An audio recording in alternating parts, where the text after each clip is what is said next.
Start करते हैं। अ, पहले हाइलाइट्स के बारे में बात करते हैं, फिर ऑक्साइड्स के बारे में लिखेंगे। तो पॉइंट वाइज लिखना। First point,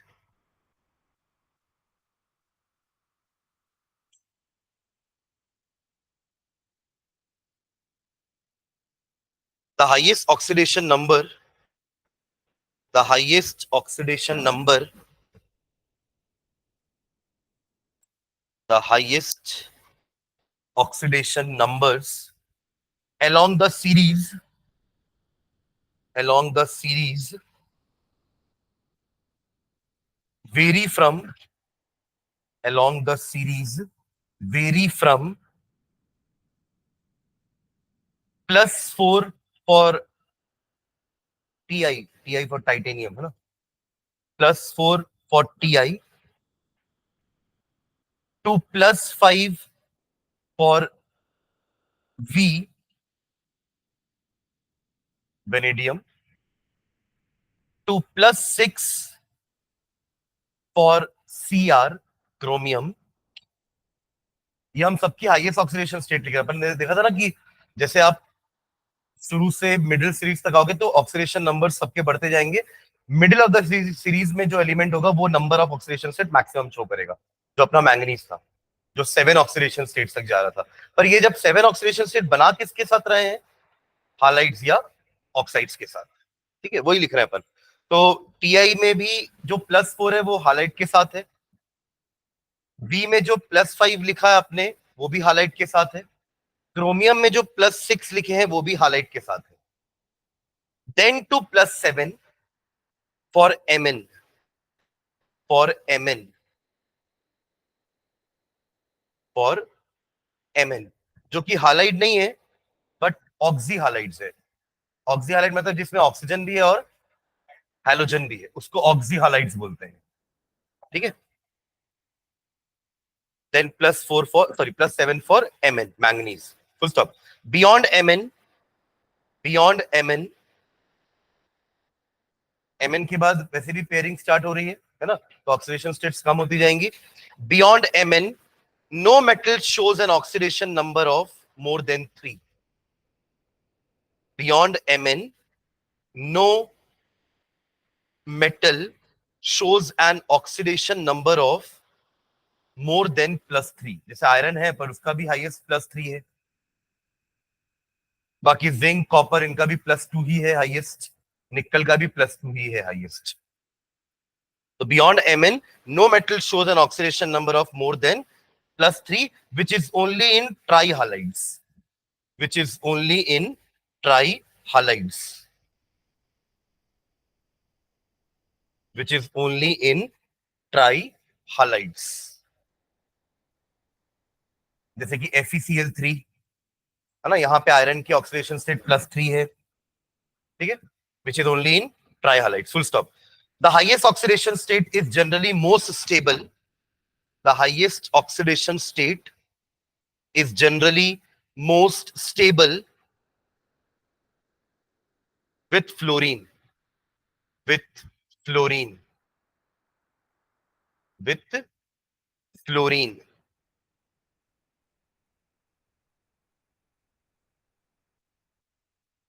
Full stop। This is due to, this is due to, this is due to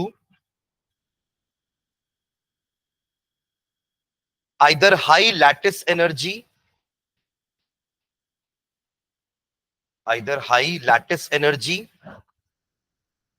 or higher bond enthalpies, or higher bond enthalpies,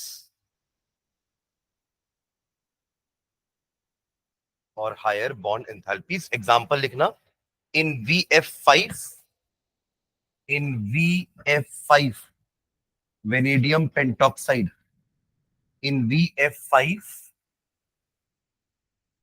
and CrF6। ठीक है, देखो दो चीजें लिखी है अपन ने कि स्टेबल क्लोरीन के साथ ही क्यों है। एक लिखा है अपन ने हाई लैटिस एंथैल्पी या हाई बॉन्ड एंथैल्पी, दोनों ही का मतलब सेम होता है, बस कंपाउंड्स अलग अलग है। लैटिस एंथैल्पी वर्ड हम आयनिक कंपाउंड के लिए यूज करते हैं और बॉन्ड एंथैल्पी वर्ड हम कोवेलेंट कंपाउंड के लिए यूज करते हैं। बाकी दोनों का मीनिंग सेम है कि it is the energy required to break the bond. वहां ब्रेक द लैटिस बोल देते हैं, यहाँ ब्रेक द बॉन्ड बोल देते हैं। और जितनी बॉन्ड स्ट्रॉन्गर होगी, स्टेबल होगी, उतनी ज्यादा एनर्जी लगेगी उसको तोड़ने के लिए। तो फ्लोरीन के साथ ये बहुत स्ट्रॉन्ग बॉन्ड बनाते हैं, तभी तो स्टेबल भी है। वरना अगर वीकर बॉन्ड होती तो कम एनर्जी में टूट जाती तो उसको आप स्टेबल नहीं बोलते। समझ रहे हैं क्या बोल रहा हूं मैं? ठीक है, तो ये रीजन है कि क्यों हर एलिमेंट अपना highest oxidation state generally fluorine के साथ ही देता है। ठीक है, तो उसका एग्जांपल अपन ने ऊपर भी लिखा है कि जो आपका +4 वाला टाइटेनियम है वो भी फ्लोरीन के साथ ही देगा। +5 वाला वेनेडियम वो भी फ्लोरीन के साथ अपना हाईएस्ट ऑक्सीडेशन स्टेट शो कर रहा है। +6 वाला क्रोमियम ये भी अपना हाईएस्ट ऑक्सीडेशन स्टेट फ्लोरीन के साथ शो कर रहा है। बस Mn का है +7, उसमें ऑक्सीजन भी है और क्लोरीन भी है। मतलब वो प्योर हालाइड, वो सिंपल हालाइड नहीं है, वो ऑक्सी हालाइड है जो अभी अपन ने ऊपर बात की है ना। उसका फॉर्मूला ये है एक्चुअली MnO3F। अगर आप Mn का ऑक्सीडेशन स्टेट निकालोगे तो it will come out to be 7।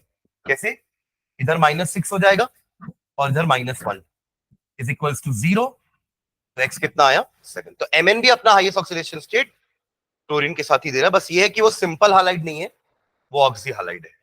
ठीक है, और रीजन सबका वही है, हाई लैटिस एंथैल्पी अगर वो आयनिक कंपाउंड बना रहे हैं तो, या हाई बॉन्ड एंथैल्पी अगर वो कोवेलेंट बॉन्ड बना रहे हैं। ठीक है, चलिए नेक्स्ट पॉइंट अगला।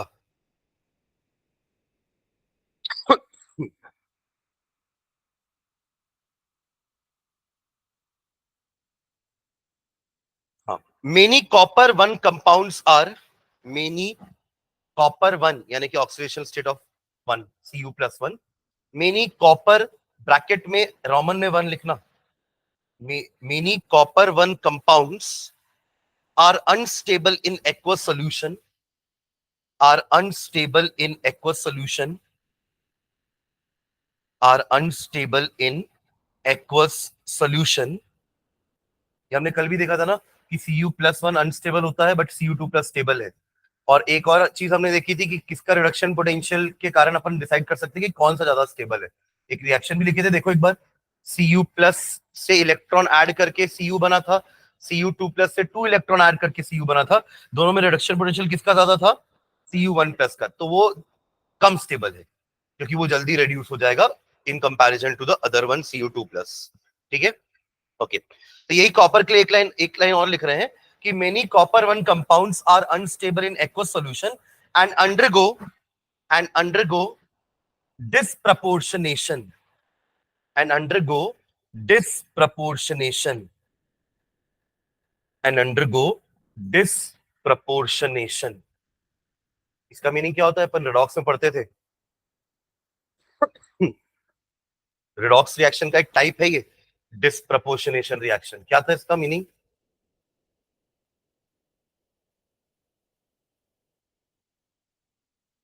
पहली बार सुन रहे हो वर्ड?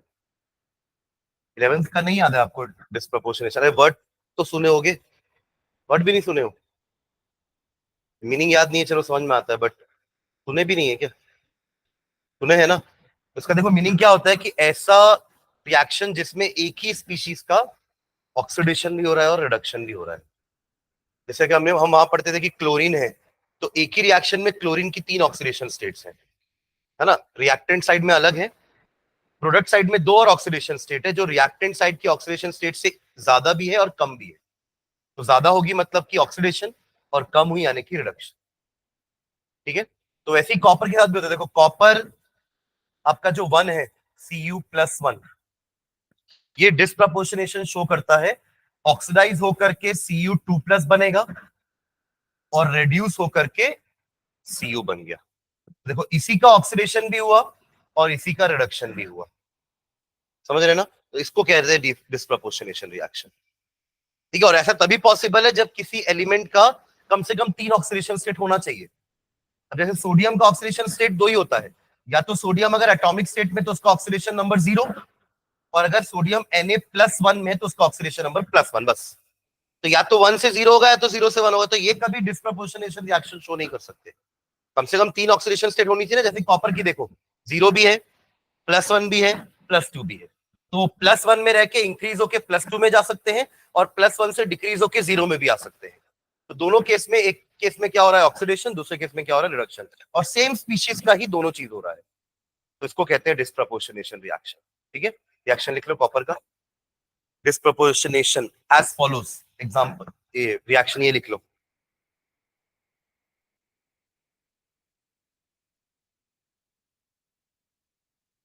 ठीक है,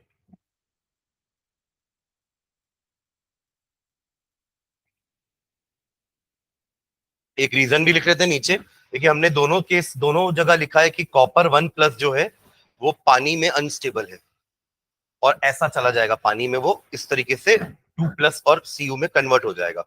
पर ऐसा हो क्यों रहा है उसका रीजन लिखते हैं, नीचे लिखना, the greater stability of Cu2+, the greater stability of Cu2+ then Cu1+, the greater stability of Cu2+ then Cu1+ is due to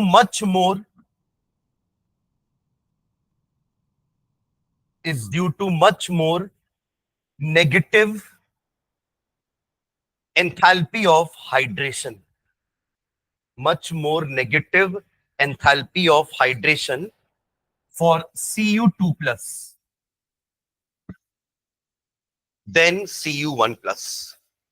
Cu2+ then more negative enthalpy of hydration for Cu2+ then Cu1+. So stop this compensate for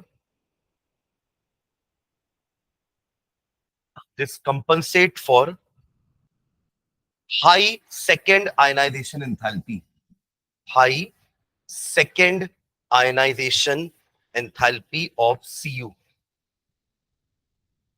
high second ionization enthalpy of Cu. देखो इसका मीनिंग क्या हुआ, Cu1+ से Cu2+ बनने में भी तो एनर्जी देनी पड़ेगी ना, तब तो इलेक्ट्रॉन बाहर आएगा। ऑक्सीडाइज हो रहा है ना Cu1+ से Cu2+, तो you have to give some energy, और सेकंड एंथैल्पी तो वैसे भी फर्स्ट से ज्यादा होती है हर सभी की, है ना। del IH2 is always greater than del IH1 and del IH3 is greater than H2 and H1। ये सक्सेसिव आयनाइजेशन एंथैल्पी वैसे ही बढ़ती जाती है, तो आपको लग रहा है कि Cu2+ से ज्यादा स्टेबल तो Cu1+ होना चाहिए, क्योंकि उसका तो कम एनर्जी में ही एक इलेक्ट्रॉन बाहर आ रहा है, बट ये जबकि यहाँ तो हमको और एनर्जी देनी पड़ेगी दूसरे को बाहर निकालने के लिए। बट ये जो एक्स्ट्रा एनर्जी है ना, ये हमको कहाँ से मिल जाएगी, वाटर से हमें मिल जाएगी, because of the high negative enthalpy of hydration. वो इस सेकेंड आयनाइजेशन एंथैल्पी को कंपनसेट कर रहा है, दैट इज वाई उसको वो एनर्जी मिल रही है, और 2+ में वो कन्वर्ट हो रहा है बाय डिस्प्रपोर्शनेशन रिएक्शन। ठीक है, चलिए नेक्स्ट पॉइंट लिखना,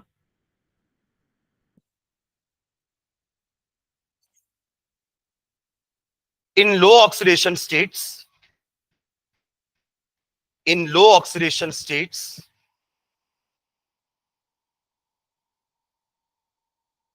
fluorides are in low oxidation states, fluorides are unstable. Fluorides are unstable. Example, higher oxidation state में फ्लोराइड स्टेबल है, अपन ऊपर देखिए सारे फ्लोराइड्स ही थे जो हायर ऑक्सीडेशन स्टेट में, right, but lower oxidation states में आपके फ्लोराइड्स क्या है, अनस्टेबल। तो in the low oxidation state fluorides are unstable. Example लिखेंगे TiX2, VX2, CuX, ये सब कंपाउंड बनेंगे।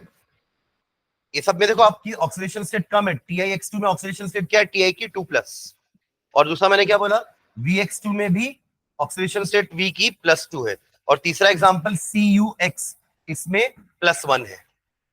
समझ में आया क्या, CuX2 होता तो +2 होता, है ना। तो ये सारे कंपाउंड्स एग्जिस्ट करते हैं, बट ये X फ्लोराइड नहीं है। ये X क्या हो सकते हैं फिर जब फ्लोरीन नहीं है तो, they can be chlorine, they can be bromide, they can be iodide. तो नीचे लिखना where X is Cl negative, halides तो है बट फ्लोराइड नहीं है, क्योंकि फ्लोराइड लो ऑक्सीडेशन स्टेट में स्टेबल नहीं है। तो X can be Cl negative, Br negative and I negative. but not F negative. But not F negative.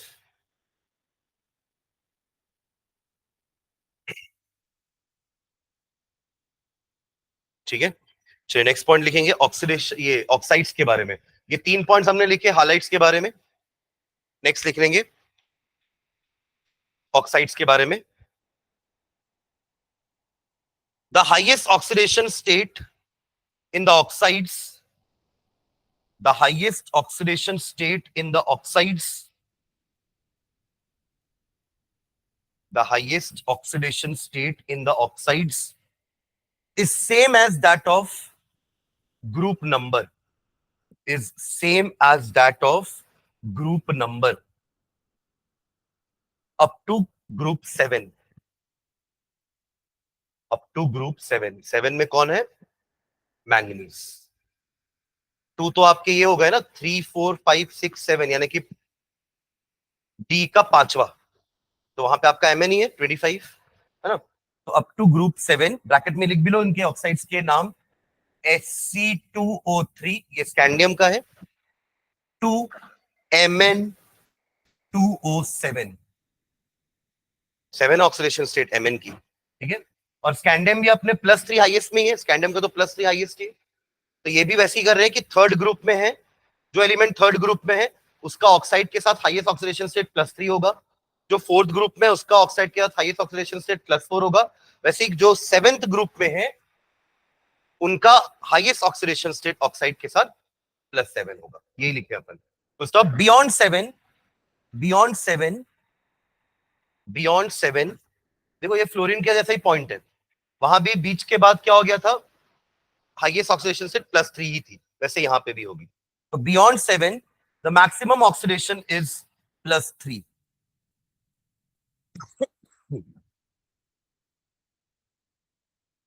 +3,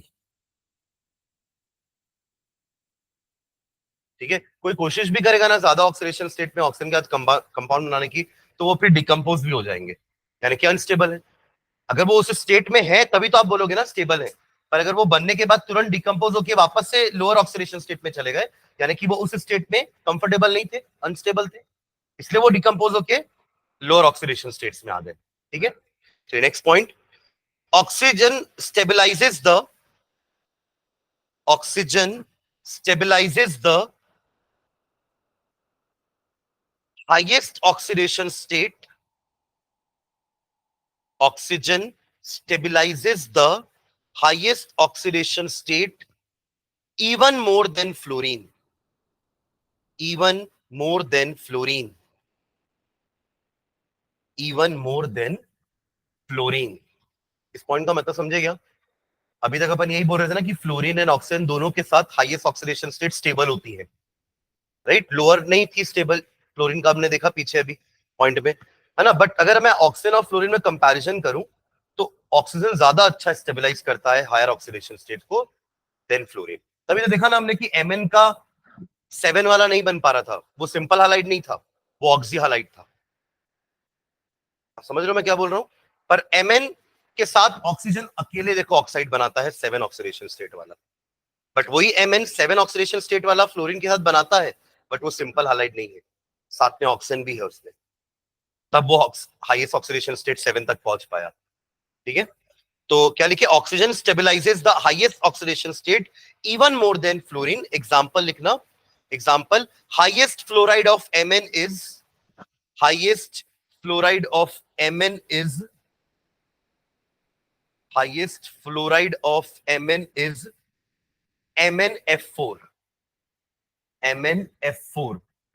ये जो मैंने लिखा है यहाँ पे Mn का +7 है, बट वो फ्लोराइड नहीं है, वो ऑक्सी फ्लोराइड है, ठीक है। Mn का हाईएस्ट ऑक्सीडेशन स्टेट जो है वो फ्लोरीन के साथ क्या है, +4। समझ रहे हैं क्या? Whereas, whereas, whereas highest oxide is, highest oxide क्या है?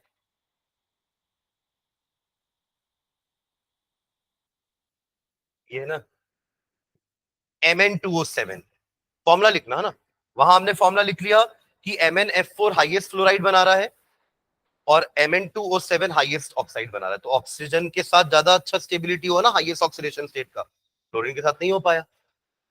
Full stop. The reason for this is the reason for this is the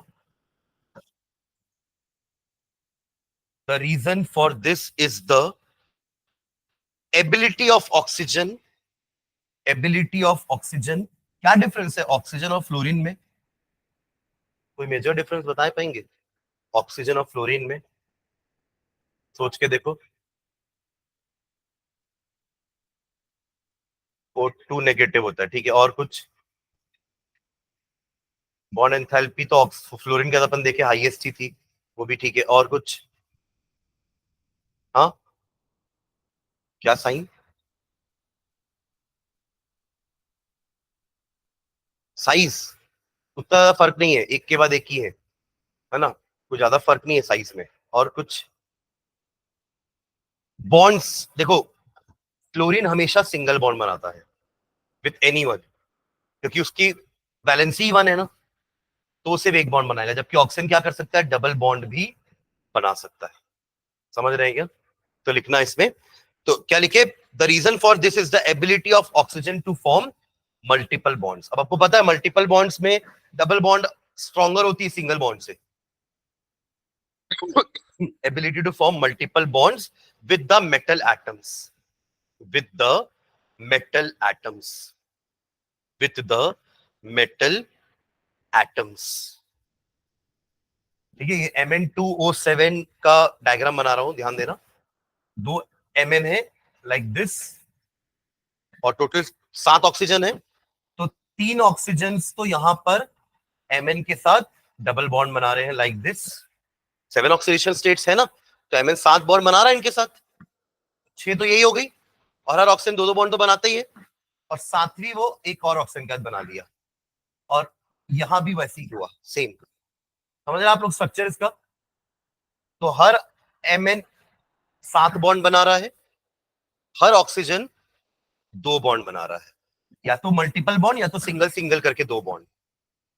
समझ रहे हैं? ऐसे वो पूरा 7 ऑक्सीडेशन स्टेट को सेटिस्फाई कर रहा है आपके Mn की, बट ऐसा फ्लोरीन नहीं कर पाएगा। फ्लोरीन क्या इस टाइप का ब्रिज बना पाएगा? फ्लोरीन हमेशा कहां होता है, कॉर्नर्स में। आपके हालाइट जितने भी होते हैं वो कभी भी बीच में नहीं हो पाएंगे, क्योंकि वो 2 बॉन्ड नहीं बना पाएंगे। बीच में वही आ सकता है जो 2 बॉन्ड बनाता है, वही आपका O है। तो this O forms is forming a bridge between these two manganese atom। समझ रहे हैं ना? इसलिए ये 7 ऑक्सीडेशन स्टेट्स तक शो कर पा रहा है ऑक्साइड्स के साथ। अब आप सोच लीजिए कि जब Mn फ्लोरीन के साथ 4 तक ही बना पाया, बट Mn 7 का बना रहा है ना, बट उसके बाद ऑक्सीजन भी आ गया, मतलब ऑक्सीजन कहीं ना कहीं हेल्प कर रहा होगा इस टाइप का डबल बॉन्ड बनाने में, तब जाके Mn+7 तक पहुंच पाया होगा। अकेले फ्लोरीन के साथ नहीं पहुंच पाता +7 तक, है ना, प्लस अकेले फ्लोरीन क्या तो सिर्फ +4 तक ही पहुंच पा रहा है। ठीक है, चलिए, तो ये डायग्राम बना लो ना Mn2O7 का। Mn2O7 का स्ट्रक्चर बना लो।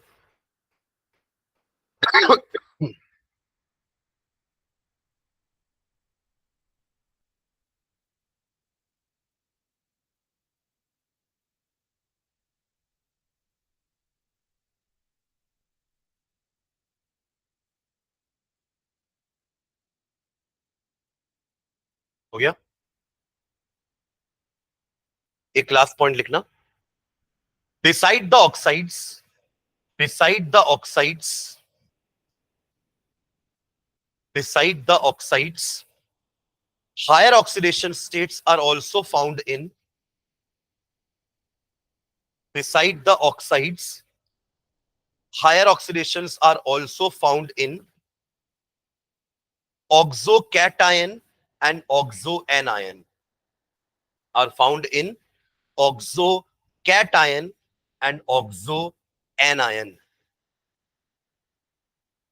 ऑक्सोकैटायन तो आपने शायद नहीं सुना होगा कुछ भी, बट ऑक्सोएनायन आपने सुना है। ऐसा एनायन जिसमें ऑक्सीजन भी है और मेटल भी है। इसके 2 बेस्ट एग्जांपल कौन से हमारे? हाँ, एक डाइक्रोमेट और एक परमैंगनेट।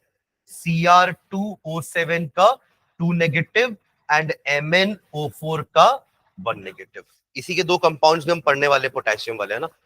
जब ऑक्सीडाइजिंग प्रॉपर्टी पढ़ेंगे इनकी। तो ये दोनों क्या है, ऑक्सो एनायन।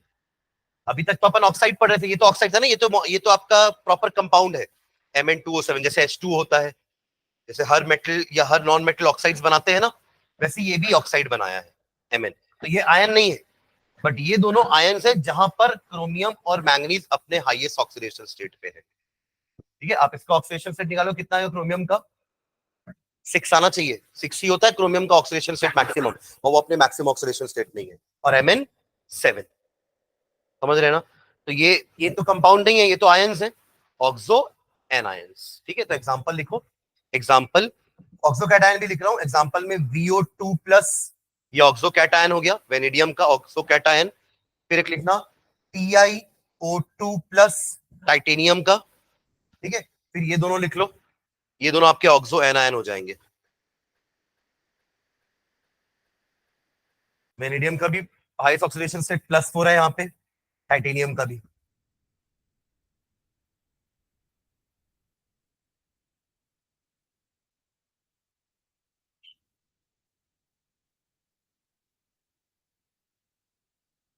ठीक है, ये कौन सी प्रॉपर्टी थी ऑक्सीडेशन नंबर वाली, 7वीं 8वीं 6th। चलो next property 7th catalytic properties. Catalytic properties,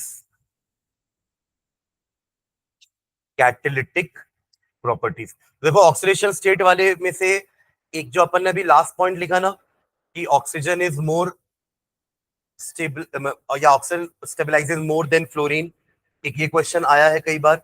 एक कॉपर वाला क्वेश्चन आया है कई बार, कॉपर तो बहुत बार आया है, कि copper 2+ is more stable than copper 1+ why. तो हाई नेगेटिव हाइड्रेशन एंथैल्पी याद रखना, और कॉपर 1+ जो है वो डिस्प्रपोर्शनेशन शो कर देगा to give copper 2+ and copper. तो कॉपर वाला क्वेश्चन आया है कई बार। ठीक है, ठीक, चलिए नेक्स्ट कैटालिटिक प्रॉपर्टी लिखेंगे इसमें। Many of the transition metals, many of the transition metals and their compounds, many of the transition metals and their compounds are used as catalyst, are used as catalyst। Example लिखना, example V2O5 vanadium pentoxide, comma nickel, comma platinum PT ना, comma PD palladium, comma iron Fe, comma MO molybdenum. है ना, अपन ने actually बीच का P block S block पढ़ा नहीं है, वरना आप वहां पे पढ़ते, जब आप सल्फ्यूरिक एसिड का मैन्युफैक्चरिंग करते हैं तो उसमें वेनेडियम पेंटॉक्साइड यूज होता है एज अ कैटलिस्ट। आप जब अमोनिया का प्रिपरेशन या मैन्युफैक्चरिंग करते हैं हेबर्स प्रोसेस, उसमें iron and molybdenum is used as catalyst. अपने वो चैप्टर्स पढ़े नहीं है इसलिए आपको पता नहीं है, वरना आप 3 मेन चीजों का प्रिपरेशन पढ़ते इंडस्ट्रियल प्रिपरेशन, एक अमोनिया, एक नाइट्रिक एसिड और एक सल्फ्यूरिक एसिड। तीनों के नाम भी थे, जैसे अमोनिया के फॉर्मेशन को हेबर्स प्रोसेस बोलते हैं, या आपको भले जेई में काम आ सकता है कि उनमें तो ये चैप्टर्स अभी भी है। तो अमोनिया की प्रिपरेशन को हेबर्स प्रोसेस बोलते हैं, रिएक्शन वही है, N2 + H2 gives NH3, reaction is same, बस प्रोसेस का नाम है हेबर्स प्रोसेस, है ना। तो उसमें iron and molybdenum is used as catalyst. वैसे ही आपका नाइट्रिक एसिड का प्रिपरेशन का नाम है ऑसवाल्ड प्रोसेस, और सल्फ्यूरिक एसिड के मैन्युफैक्चरिंग का नाम है कॉन्टैक्ट प्रोसेस। तो ये सल्फ्यूरिक एसिड के कॉन्टैक्ट प्रोसेस में, हाँ, V2O5 वेनेडियम पेंटॉक्साइड यूज होता है, जहां पे अपन SO2 को SO3 में कन्वर्ट करने के लिए V2O5 को यूज करते हैं, सल्फर डाइऑक्साइड को सल्फर ट्राइऑक्साइड में कन्वर्ट करने के लिए। ठीक है, ओके। बाकी आपको निकल प्लैटिनम पैलेडियम तो पता है, it is used in the hydrogenation of alkane to alkene, है ना। आपको एल्केन का अगर हाइड्रोजनेशन, सॉरी, एल्कीन का अगर हाइड्रोजनेशन करना है या अल्काइन का हाइड्रोजनेशन करना है ताकि वो एल्केन बन जाए, हाइड्रोजनेशन मतलब एडिशन ऑफ हाइड्रोजन, तो आप एल्कीन में हाइड्रोजन ऐड करोगे तो एल्केन मिलेगा। अल्काइन में हाइड्रोजन ऐड करोगे तो एल्केन मिलेगा। तो इन दोनों प्रोसेस में हम क्या लेते हैं, फाइनली डिवाइडेड निकल, मतलब बारीक निकल, प्लैटिनम या पैलेडियम, तीनों में से कोई भी एक। ठीक है, और इसका भी इंडस्ट्रियल एप्लीकेशन है कि हम ऑयल से घी बनाने के लिए इसको यूज करते हैं। ये भी आप क्लास 10 में पढ़ते थे ना, कि आपका जो ऑयल है वो एक तरह का अनसैचुरेटेड कंपाउंड है, यानी कि एल्कीन अल्काइन, उससे आप घी बना रहे हो which is a saturated compound यानी कि एल्केन। और अनसैचुरेशन से सैचुरेशन का एक ही तरीका है, हाइड्रोजन ऐड करो। क्योंकि आप देखो ना C2H6 और C2H4 में क्या डिफरेंस है हाइड्रोजन का, इथेन और इथीन में क्या डिफरेंस है, हाइड्रोजन ऑटोमेटिकली हाइड्रोजन लगेगा तो उन दोनों के बीच की डबल बॉन्ड हट जाएगी, क्योंकि कार्बन 5-5 बॉन्ड थोड़ा ना बनाएगा। तो वहां तो हाइड्रोजन कम था करके कार्बन ने डबल बॉन्ड बना के इथीन बन गया, पर अगर हाइड्रोजनेशन करवाओगे तो डबल बॉन्ड ब्रेक हो जाएगी and hydrogen will be attached. तो ये बन गया आपका अनसैचुरेशन से सैचुरेशन चले गए। ठीक है, ठीक। तो ये कुछ एग्जांपल हुए आपके कैटलिस्ट के जो हम यूज करते हैं एज अ ट्रांजिशन मैट्रिक्स को। नीचे लिखेंगे the different reason, the different reason, the different reasons as to why, the different reasons as to why transition metals act as catalysts are, the different reasons as to why transition elements are used as catalysts are,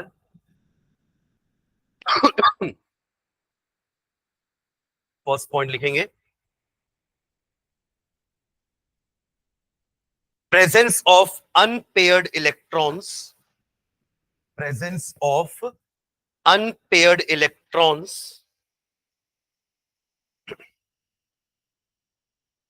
presence of unpaired electrons in their incomplete d orbitals,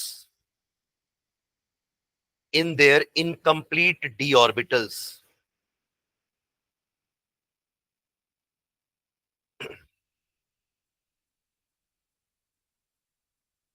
ठीक है, ये catalyst हमने और भी बीच में पढ़ा था ना, एक्टिवेशन एनर्जी वाले पार्ट में, केमिकल काइनेटिक्स में, कि कैटलिस्ट के हेल्प से हम रिएक्शन की स्पीड को बढ़ा देते हैं, क्योंकि कैटलिस्ट आपके ओवरऑल एक्टिवेशन एनर्जी को कम करता है। वो थ्रेशोल्ड को पार करने के लिए वो वैल्यू को ही कम कर दिया ना, मतलब ऑलरेडी रिएक्टेंट्स के पास कुछ एनर्जी है, but to cross that threshold एक एक्टिवेशन एनर्जी चाहिए था, तो कैटलिस्ट ने वो थ्रेशोल्ड को ही कम कर दिया, तो एक्टिवेशन एनर्जी भी कम हो गई। तो they got an alternate path जिससे रिएक्शन जल्दी हो जाएगा क्योंकि एनर्जी कम लगेगी। ठीक है, तो क्या लिखे, presence of unpaired electrons in their incomplete D orbitals which which which makes the required energy of activation available, which makes the required energy of activation available। ये अनपेड होने के कारण ही तो वो एक्सचेंज एनर्जी बढ़ जाती है ना, तो उससे ये एनर्जी से वो एक्टिवेशन एनर्जी को कम कर देंगे। या आप ये समझ लो कि आपके रिएक्टेंट्स को एक्टिवेशन एनर्जी प्रोवाइड कर देंगे ये, ताकि वो रिएक्शन को जल्दी से कंप्लीट कर पाए, क्योंकि उनको यही चाहिए ना, रिएक्टेंट को कहीं से एक्टिवेशन एनर्जी मिल जाएगी तो रिएक्शन कंप्लीट कर लेंगे जल्दी। तो आप ये समझिए कि कैटलिस्ट एक सोर्स है उनके लिए जो उनको एक्टिवेशन एनर्जी की सप्लाई कर रहा है, और वो हो रहा है because of unpaired D electrons. ठीक है, सेकेंड रीजन लिखना, second reason, in some cases, the transition element, in some cases the transition element with varying oxidation states,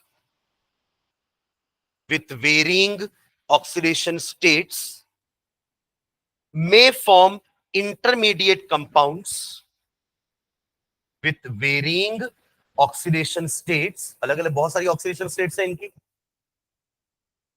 may form intermediate compounds with one of the reactants, with one of the reactants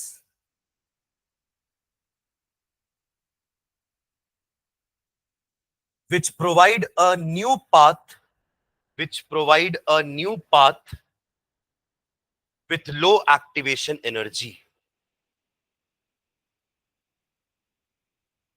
with low activation energy. With low activation energy. इसे हम कहते हैं catalyst का intermediate complex theory. हमने catalyst की working देखी है ना, कि कैटलिस्ट कैसे करेंगे. किसी भी दो में से किसी एक रिएक्टेंट के साथ उनका लाइकिंग होगा, जिनके साथ वो एक इंटरमीडिएट कंपाउंड बनाएंगे. और इंटरमीडिएट कंपाउंड की लाइफ ज्यादा नहीं होती है ना, लो स्टेबिलिटी. तो वो तुरंत दूसरे रिएक्टेंट के साथ उसको मिलाएंगे और खुद फिर अलग हो जाएंगे. तो इस जो बीच में बना वो क्या था, एक इंटरमीडिएट. और वो उस स्टेट में बनाते हैं जो ऑक्सीडेशन स्टेट उनकी अनस्टेबल है. मतलब मेटल की तो बहुत सारी ऑक्सीडेशन स्टेट्स है ना, ट्रांजिशन मेटल की. तो वो उस स्टेट में इंटरमीडिएट बनाते हैं जिसमें उनकी ऑक्सीडेशन स्टेट अनस्टेबल है. तो जाहिर सी बात है वो ज्यादा देर तक उसमें रह भी नहीं पाएंगे, और उनका काम है भी नहीं, क्योंकि आखिरी में थोड़ा दिखना उनको. वो तो बस बीच में दिखते हैं कैटलिस्ट. दे बस alter the reaction, speed of reaction. They do not take part in the reaction. तो फाइनल प्रोडक्ट में तो उनको दिखना भी नहीं है. तो बीच में कोई एक ऐसी ऑक्सीडेशन स्टेट जो उनकी अनस्टेबल ऑक्सीडेशन स्टेट्स होती है, उनको यूज करके वो इंटरमीडिएट बनाएंगे किसी एक रिएक्टेंट के साथ, और दूसरे रिएक्टेंट के साथ उसको मिला करके खुद अलग होके वापस से रीजनरेट हो जाएंगे. तो भी तो कैटलिस्ट हमें बार बार नहीं डालना पड़ता. एक बार कैटलिस्ट डाल दिए है ना, वो लॉन्ग टाइम तक चलता है, और ज्यादा हमें बार बार कैटलिस्ट को ऐड करने की जरूरत नहीं पड़ती है. ठीक है, ओके. एक लाइन इसी में और लिखना सेकंड पॉइंट में ही. Further they get decomposed on reaction. Further they decomposed. Further they get decomposed. Further, they get decomposed on reaction with other reactant. Further, they get decomposed on reaction with other reactant, regenerating the catalyst. Regenerating the catalyst. Regenerating the catalyst. इसे एक example समझना. वो जो मैंने आपको contact process वाला बताया ना, SO2 से SO3 बनाने के लिए हम क्या यूज करते हैं, vanadium pentoxide as a catalyst. अब इसकी लाइकिंग SO2 के साथ है, तो क्या करेगा पहले स्टेप में, SO2 प्लस V2O5 आपको मिल जाएगा SO3 प्लस V2O4. करेक्ट. अब ये जो ऑक्सीडेशन स्टेट में वेनेडियम है, ये थोड़ी सी अनस्टेबल टाइप की ऑक्सीडेशन स्टेट है. तो आपका प्रोडक्ट तो बन गया ना, पर अभी दूसरा रिएक्शन बचा है. एक रिएक्टेंट तो रिएक्ट नहीं किया अभी तक. वो दूसरा रिएक्टेंट इसको क्या कराएगा, डिकम्पोज करा के आपको V2O5 वापस मिल जाएगा. समझ रहे हैं क्या. तो regenerating the catalyst back. Catalyst अपना काम कर दिया और वापस से कैटलिस्ट रीजनरेट भी हो गया. ठीक है, तो एग्जांपल में ये रिएक्शन लिख लो. इसको बैलेंस कर लेना. लास्ट वाला सेकंड इक्वेशन बैलेंस नहीं है ना, ये 2 हो जाएगा, 8 2 10, तो ये भी 2 हो जाएगा. ठीक है, अभी बैलेंस है. This is how SO2 is converted into SO3 in that process. है ना, सल्फ्यूरिक एसिड का प्रिपरेशन है. अभी आपने बस SO3 बनाया है. अब इसमें पानी डाल के आप सल्फ्यूरस एसिड बनाओगे, और फिर और डाइल्यूट कंसंट्रेट करके वो सल्फ्यूरिक एसिड बनेगा. हालांकि वो तो पूरा प्रोसेस में पर नहीं जाएंगे, बट कैटलिस्ट का काम ऐसा है वहां पर. इसी को बोलते हैं इंटरमीडिएट कॉम्प्लेक्स थ्योरी, क्योंकि बीच में एक इंटरमीडिएट कॉम्प्लेक्स बन रहा है, या इंटरमीडिएट कंपाउंड फॉर्मेशन थ्योरी भी बोल सकते हैं. ठीक है, हाँ एक पॉइंट और. पहला हमने क्या लिखा, अनपेड इलेक्ट्रॉन्स. दूसरा लिखा इंटरमीडिएट बना लेते हैं. अब तीसरा है, क्या होता है, इन लोग अपने सरफेस में एब्जॉर्ब करा सकते हैं. एब्जॉर्ब नहीं, एब्जॉर्ब दो अलग अलग चीजें होती है ना. आपका एक चैप्टर है सरफेस केमिस्ट्री वाला, की ओमिट हो चुका है, वरना आप उसमें पढ़ते कि एब्जॉर्प्शन क्या होता है. एब्जॉर्प्शन मतलब कि चीजें अंदर चली जाएंगी, एब्जॉर्ब हो जाएंगी. बट एब्जॉर्प्शन मतलब वो सिर्फ सरफेस से आके अटैच रहेंगे, उसको बोलते हैं absorption. AD, not AB. Absorption में तो चीजें अंदर चली जाएंगी, एब्जॉर्ब हो जाएगा. बट ये क्या करेंगे, ये कैटलिस्ट है. अपने सरफेस में वो दोनों रिएक्टेंट को क्या कराएंगे, एब्जॉर्ब. दोनों रिएक्टेंट पास आए उसके, तो यहां पे कैसा है, दोनों रिएक्टेंट की लाइकिंग है कैटलिस्ट के पास, तभी तो दोनों आए ना कैटलिस्ट के पास. तो बेसिकली कैटलिस्ट क्या कर रहा है, दोनों को एक सरफेस प्रोवाइड किया, आने के बाद दोनों कंपाउंड बना लिए और कंपाउंड बना के छोड़ के चले गए इसको वापस। समझे क्या? तो क्या हुआ, वो सरफेस खाली भी हो गया वापस, ताकि कोई और ए और बी आए और ऐसे ही रिएक्ट करके कंपाउंड बना के वो भी चले जाए। तो वो बस एक सरफेस है, क्या है, एक सरफेस है, ताकि वो खींच के उनके पास आए, अट्रैक्ट कर रहा है ना उनको, वो एब्जॉर्ब करवा रहा है उनको, ताकि वो पास तो आए, वरना एक ही इधर है बी इधर है तो कैसे रिएक्ट करेंगे जब तक दोनों पास नहीं आएंगे। तो ये उनको पास लेकर आ रहा है, क्योंकि तो दोनों की लाइकिंग है इसकी तरफ। तभी तो देखो ना, कैटलिस्ट स्पेसिफिक होते हैं। ऐसा नहीं कि आप आयरन हर जगह आयरन यूज कर लोगे एज अ कैटलिस्ट। एक पर्टिकुलर रिएक्शन में एक पर्टिकुलर कैटलिस्ट यूज होता है ना। आपने हाइड्रोजनेशन में प्लैटिनम पैलेडियम या प्लैटिनम या निकल ही लोगे, कोई और दूसरा मेटल तो ना लो कि चलो जिंक भी ले सकते हैं, ऐसा नहीं होता। वो पर्टिकुलर कंपाउंड की उसकी तरफ लाइकिंग होती है कि वो उसके तरफ अट्रैक्ट होकर आ रहा है, एब्जॉर्ब हो रहा है, रिएक्शन होने के बाद वापस छोड़ के जा रहा है। मतलब ए और बी के साथ है लाइकिंग, पर ए बी के साथ लाइकिंग नहीं है। वरना अगर ए बी के साथ भी लाइकिंग होती ना उस कंपाउंड की, उस कैटलिस्ट की, तो फिर बार बार आपको कैटलिस्ट को चेंज करना पड़ता। क्यों? क्योंकि वो उसको छोड़ते ही नहीं, एक एक करके पूरे ए बी आकर के चिपक जाते। अब कैटलिस्ट में और जगह ही नहीं बची, कहां और ए और बी आकर के अट्रैक्ट होकर के कंपाउंड बनाएंगे। यहाँ तो ऐसा ना कि ए और बी के साथ लाइकिंग थी पर ए बी के साथ लाइकिंग नहीं थी। जैसे ए बी बना वो उसको छोड़ के चला गया, क्योंकि वो पसंद नहीं करता उसको, चला गया उसको छोड़ के, और वो चाहता भी था कि छोड़ के जाए ताकि दूसरे आए और कंपाउंड बनाए। ठीक है, चलो तो लिखो थर्ड, इसको बोलेंगे एड्सॉर्प्शन थ्योरी, है ना, कैटलिस्ट का एड्सॉर्प्शन थ्योरी। और एक ना लॉक एंड की मैकेनिज्म होता है कि एक पर्टिकुलर लॉक के लिए एक की होती है ना, वैसे ही एक पर्टिकुलर रिएक्शन के लिए एक कैटलिस्ट होता है, तो उसको बोलते हैं लॉक एंड की मैकेनिज्म। ठीक है, हाँ चलिए ये लास्ट पॉइंट लिखेंगे एड्सॉर्प्शन वाला। In a number of cases, in a number of cases the transition metal provides, in a number of cases the transition metal provides a suitable large surface area, a suitable large surface area,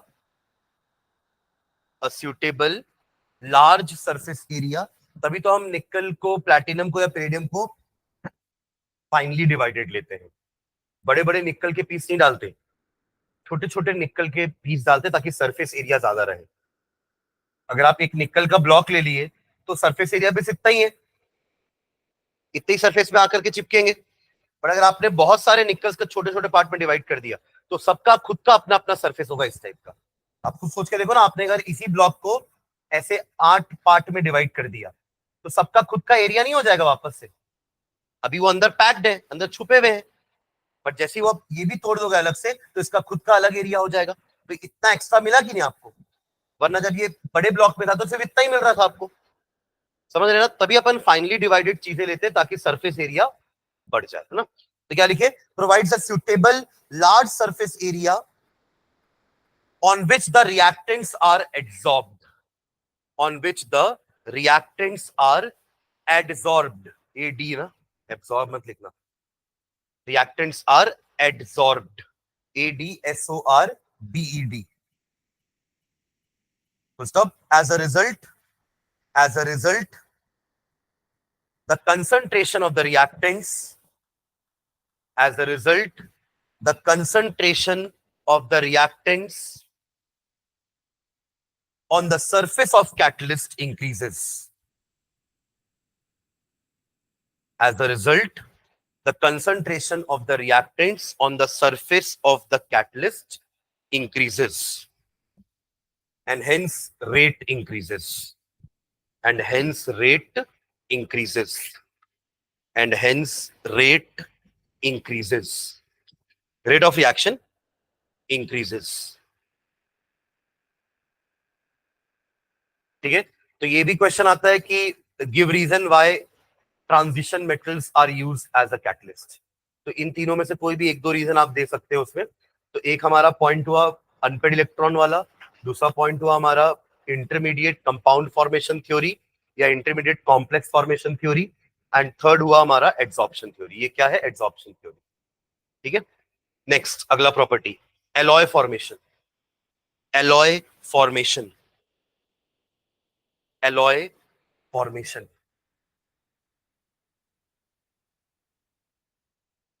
ठीक है, alloy आपके क्या होते हैं, they are homogeneous mixtures, है ना, जो दो से ज्यादा मेटल या नॉन मेटल को मिक्स करके बनाए जाते हैं। ठीक है, और वो भी प्रोपोर्शनल बार इक्वल नहीं होता ना, सबका अलग अलग परसेंटेज यूज करके हम बनाते हैं। और एलॉय कराते क्यों है, कुछ प्रॉपर्टीज को इंप्रूव करने के लिए।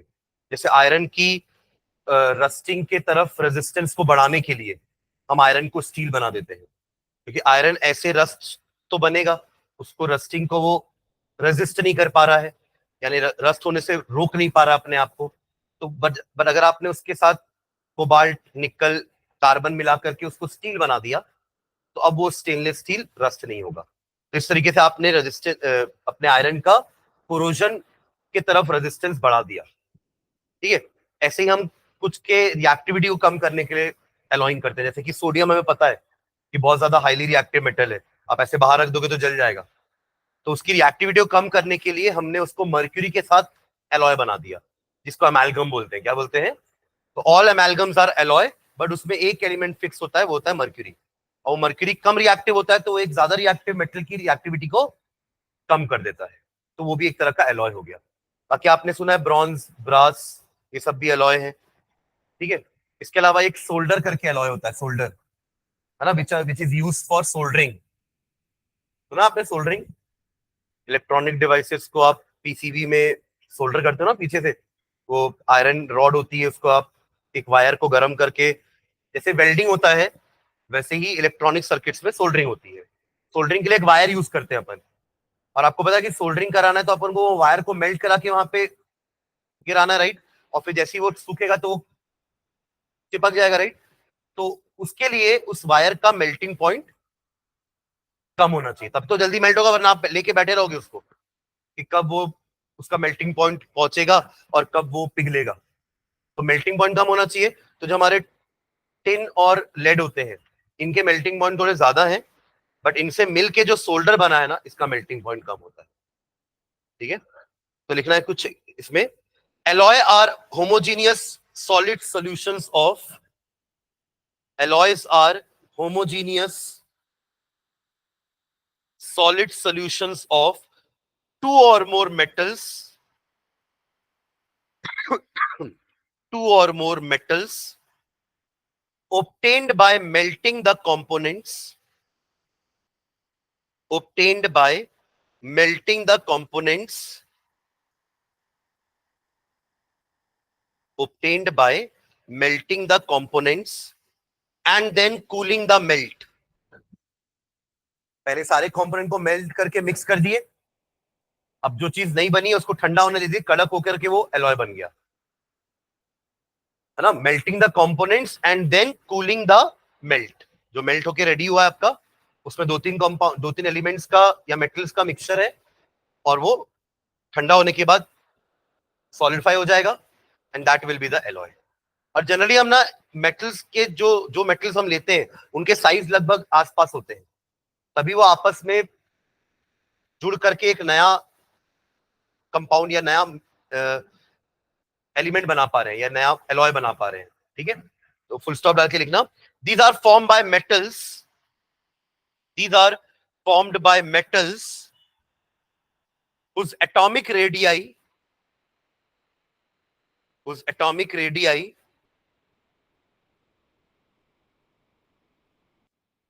differ, whose atomic radii differ by not more than 15%,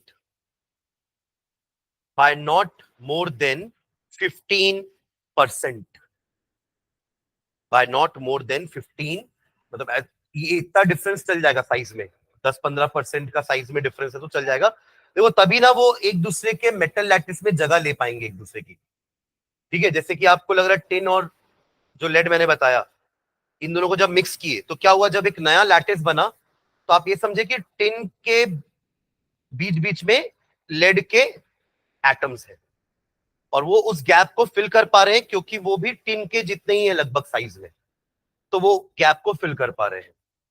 तो इसलिए हम क्या लेते हैं, ऐसे मेटल्स को लेकर के एलॉय बनाएंगे जिन मेटल्स के साइज में डिफरेंस 10-15% का हो, ताकि वो एक दूसरे के मेटल लैटिस में फिट हो सके और मिलकर के एक नया एलॉय बना सके। ठीक है, not more than 15%, so that the atoms of one metal so that the atoms of one metal can easily take up the positions, can easily take up the positions in the crystal lattice of the other. In the crystal lattice of the other. In the crystal lattice of the other. और ये तो हमने देखा ही है कि atomic radius ज्यादा differ नहीं करता डी ब्लॉक में. उसका रीजन अपन ने लिखा है ना कि एक पर्टिकुलर पीरियड में भी डिक्रीज होता है बट उतना डिक्रीज नहीं होता बिकॉज ऑफ शील्डिंग इफेक्ट. क्योंकि number of D electrons D में बढ़ते जा रहे हैं, शील्डिंग हो रही है, साइज डिक्रीज नहीं हो रहा है. जबकि हमें बाकी सब जगह देखें तो पी में अगर आप 6 के साइज को कंपेयर करोगे तो वहां पे अच्छा खासा डिक्रीज होता है साइज में. एस में भी पहले और दूसरे एलिमेंट में भी अच्छा खासा डिक्रीज हो जाता है साइज में, बट यहाँ पे एक के बाद दूसरे एलिमेंट में ज्यादा डिक्रीमेंट नहीं है साइज में बिकॉज ऑफ शील्डिंग इफेक्ट. तो हम इनको यूज कर सकते हैं. कॉपर जिंक ये यूज होते हैं ब्रास ब्रॉन्ज बनाने के लिए. तो कॉपर जिंक के साइज में ज्यादा डिफरेंस नहीं है. ठीक है, okay, full stop. As transition metals have similar atomic radii, as transition metals have similar atomic radii, as transition metals have similar atomic radii and other characteristics,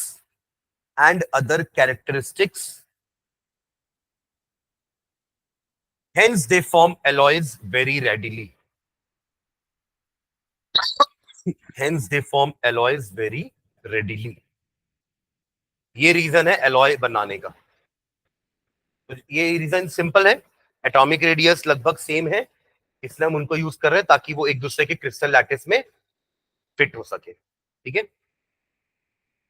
very readily, full stop. Alloys are generally harder. Alloys are generally harder, comma, have higher melting points,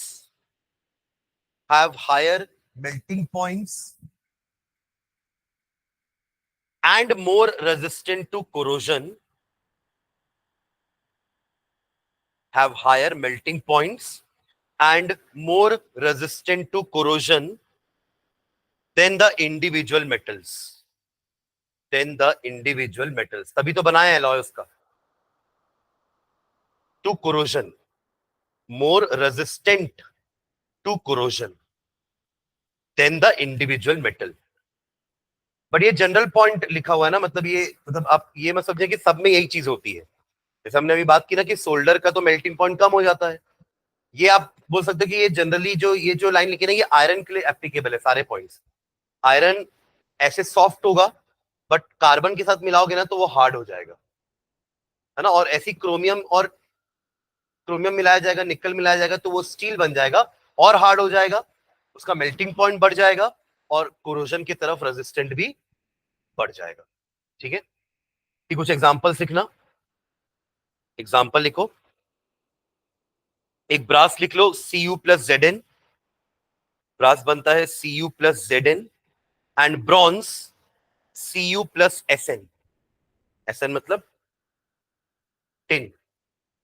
brass हो गया Cu plus Zn, copper और zinc, and bronze Cu plus Sn, copper plus tin. ठीक है, बाकी देखो मैं complex वाली property नहीं लिखवा रहा हूं, आप लोग लिखे हो, वो पूरा चैप्टर पढ़ चुके कॉम्प्लेक्स का ना. कि यहाँ पे भी इसका भी रीजन क्या होगा कॉम्प्लेक्स फॉर्मेशन का. एम्प्टी डी ऑर्बिटल्स हैं या अनपेयर्ड डी ऑर्बिटल्स हैं जिनमें अपन कभी कभार पेयरिंग भी करवा देते थे, याद है.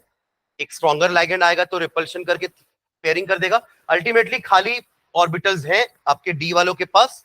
That is why they are involved in complex formation, ताकि वो लाइगेंड से इलेक्ट्रॉन पेयर्स एक्सेप्ट कर सके. अगर आपके मेटल्स के पास अगर खाली ऑर्बिटल्स ही नहीं होंगी तो वो आने वाले लाइगेंड से इलेक्ट्रॉन पेयर्स कैसे एक्सेप्ट करेगा और कोऑर्डिनेट बॉन्ड कैसे बनाएगा. Am I clear. तो कॉम्प्लेक्स फॉर्मेशन वाला पॉइंट मैं नहीं लिखवा रहा हूं कि ये कॉम्प्लेक्स क्यों बनाते हैं. बाकी अपन सब लिख रहे हैं कि ये एलॉय क्यों बनाते हैं, ये कैटलिस्ट की तरह क्यों यूज होते हैं, है ना. ठीक है, अगला पॉइंट लिखना, interstitial compounds. Interstitial compounds, interstitial, INTERSTITIAL, interstitial TI दो बार है ना, interstitial, INTERSTITIEL, interstitial compounds. Alloy और इंटरस्टिशियल कंपाउंड्स में देखना डिफरेंस क्या है। इंटरस्टिशियल कंपाउंड के बारे में मैंने आपको बीच में बताया था कि वहां पे बीच बीच में वॉइड्स होते हैं। जैसे अगर आपका ये मेटल का क्रिस्टल है तो ये एक मेटल एटम हुआ, ये दूसरा मेटल एटम हुआ, ये तीसरा हुआ, चौथा हुआ, ऐसे करके ये लेयर वाइज होते हैं। देखिए आपके सॉलिड्स है, दे आर टाइटली पैक्ड, है ना, पर बीच बीच में थोड़ी बहुत स्पेस आएगी क्योंकि मेटल स्फीयर है, एटम स्फीयर है। तो जब दो स्फीयर को आप ऐसे जोड़ोगे, चार स्फीयर को ऐसे जोड़ोगे, तो आपको बीच में गैप दिख रहा है, इसी को कहते हैं इंटरस्टिशियल साइट्स या गैप्स या वॉइड्स। तीनों इसके नाम है ना, इंटरस्टिशियल साइट्स, तभी तो नाम पड़ा इंटरस्टिशियल कंपाउंड्स, या गैप्स या वॉइड्स। तो इन जगहों पर आपका बड़ा मेटल कैसे बैठेगा? तो एलॉय में ऐसा नहीं होता ना। एलॉय में क्या हो रहा है कि एलॉय में एक मेटल एटम्स के बीच में, एक टाइप के लैटिस के बीच में दूसरा टाइप का मेटल एडजस्ट हो गया क्योंकि साइज में ज्यादा डिफरेंस नहीं था। तो एलॉय में ऐसा होता है। समझ रहे हैं क्या बोल रहा हूं मैं? बाकी आपका मेटल एटम दूसरा भी है, बीच बीच में उसने जगह ली है क्योंकि वो उसके जितना ही साइज का है। ये एलॉय है ना। बट अब जो ये बना रहा हूं ये क्या है? आपके इंटरस्टिशियल कंपाउंड्स। तभी ये स्मॉल एटम्स ही बैठ सकते हैं। अपन ने कुछ नाम भी लिखे थे स्मॉल एटम्स, जैसे कार्बन लिखे थे अपन ने, हाइड्रोजन लिखे थे। ये छोटे एटम्स है which can fit into that gaps या वॉइड्स। तो इंटरस्टिशियल और इसके मेटल लैटिस में डिफरेंस समझ में आ गया ना। यहाँ पे वो मेटल लैटिस में उतने ही साइज का एटम उसकी जगह लेगा, और यहाँ पे जो वॉइड्स है उसमें जाकर के वो इंटरस्टिशियल कंपाउंड्स बनाएंगे। ठीक है, गैप है वो भी बना सकते हैं इंटरस्टिशियल कंपाउंड्स। ठीक है, बट मैं दोनों में डिफरेंस बता रहा हूँ कि इंटरस्टिशियल कंपाउंड और इसमें क्या डिफरेंस। देखिए मेटल तो दोनों में ही है, कंबाइन भी हो रहे हैं, बट यहां बनाने का तरीका अलग है और ये अलग है। ठीक है, हाँ, लिखना इसमें, the transition metals forms a large number of, the transition metals form a large number of interstitial compounds, large number of interstitial compounds in which small atoms such as, in which small atoms such as H, C, small atoms such as, in which small atoms such as H, C, hydrogen, carbon, B, boron, and N, nitrogen. समझ जाएंगे ना symbol? Hydrogen, carbon, boron and nitrogen occupy the empty spaces, occupy the empty spaces, empty spaces के bracket में लिख लो interstitial sites, empty spaces in their lattices, in their lattices, in their lattices.